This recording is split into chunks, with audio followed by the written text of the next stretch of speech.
Ayan guys, dito nag-clear coat na ako dyan. Ayan.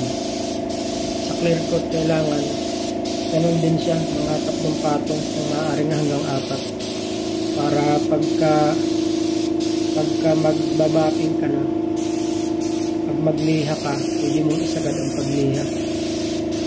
Kasi kung manipis lang yung clear coat niya, tapos meron siyang mga skin orange, hindi magandang resulta.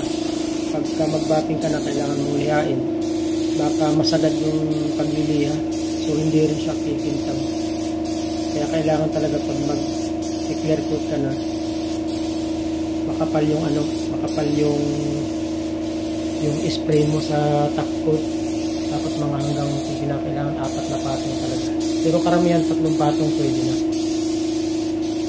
Pero pagka kagandahan sa 4 na patong, kahit magkaroon siya ng ng orange skin, ay hindi problema, pwede mo para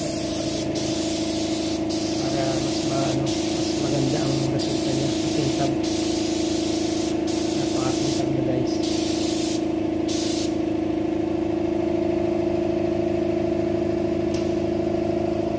Ayan, napaikutan ko na yan ng clear coat dyan.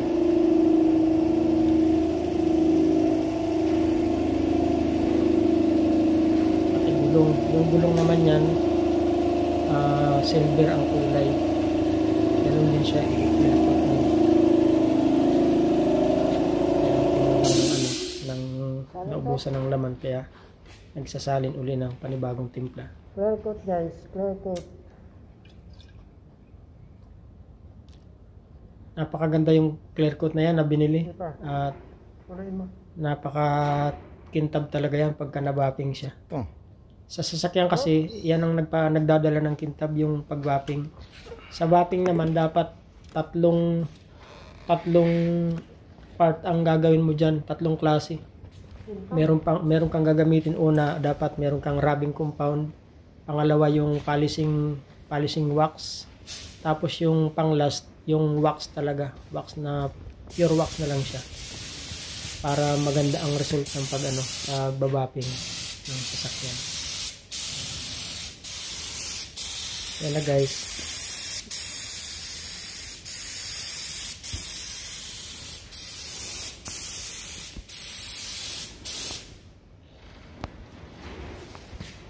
Masilan lang talaga pagka kulay itim ang ang kulay na gamit sa sasakyan.